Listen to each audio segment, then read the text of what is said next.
La région est une terre de champions du monde de roller. Il y a un nid, je ne sais pas pourquoi. Je peux vous citer Yann Guyader, je peux vous citer également Ewen Fernandez ou Arnaud Jiquel. Donc champion déjà titré ou champion en devenir, hôte du pôle France de roller, car Nantes accueille l'un des 2 pôles France de roller. Nous allons rendre une petite visite à ce pôle dans la perspective des championnats de France indoor de roller. Ça sera le premier week-end de mars au Vent d'Espace. Et puis également au programme notre rubrique « Que sont-ils devenus ?» Aujourd'hui un grand nom du basket, mais je ne vous dis pas qui c'est.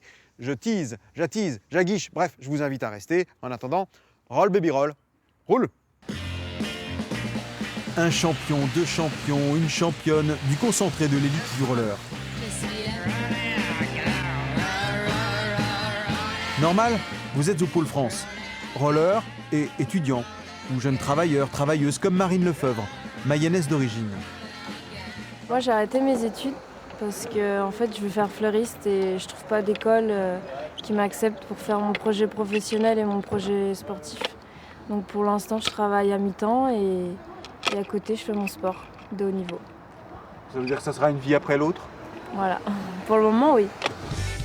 Pas de séance collective pour Chloé Geoffroy, retenue par ses cours à la fac de sciences. Alors en solitaire, elle fait ses gammes, forcément ambitieuses. Sur le court terme, on va dire cette année, c'est vraiment de progresser dans ma nouvelle catégorie, donc senior.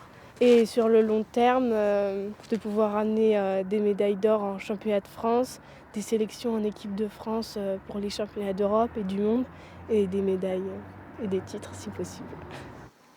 Vous l'avez compris et vu, le roller ne roule pas tout seul, nous sommes donc bien en présence d'athlètes et à ce titre, ils bénéficient d'un suivi médical spécifique. 3 rendez-vous par an, minimum, réglementaires, avec un médecin du sport, sont programmés pour les 18 athlètes du pôle France Roller, un temps à part, un temps d'échange. C'est un peu bas. Tu manges bien. Moins pour la performance que pour l'équilibre de l'athlète. Leur donner les moyens de pouvoir acquérir le maximum de capacité physiologique tout en préservant leur corps. Parce qu'ils ont 25, ils ont 20, 25, 30 ans. Il ne faut pas imputer leur espérance de vie déjà. Ça permet aussi de se confier, aussi de la vie du sportif, tout simplement. S'il y a des problèmes, des choses comme ça, ça permet d'avoir un regard extérieur par rapport au sein du pôle, quoi. L'athlète a été pesé, il a pu se confier, le contrôle technique en quelque sorte s'est bien passé, alors il peut rouler. Au pôle France, on est partenaire, concurrent.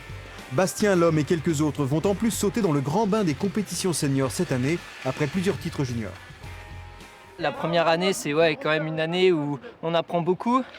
Et je pense aussi que c'est une année où il faut aussi vouloir percer directement et rentrer directement en équipe de France et prendre beaucoup d'expérience pour les années qui viennent. Allez, encore 2 tours. Maintenant. C'est la guerre des temps, parce qu'on se bat pour le temps, étant sprinter. Moi, je suis scolarisé avec Flavien Fouché, donc c'est mon entre guillemets concurrent numéro 1, parce que c'est un des meilleurs sprinters français aussi.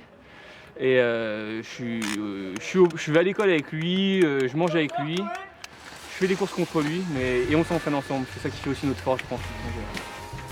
Au championnat de France de roller indoor en Vendée, le premier week-end de mars, les athlètes du pôle seront un peu solidaires, un peu solitaires et à fond roller.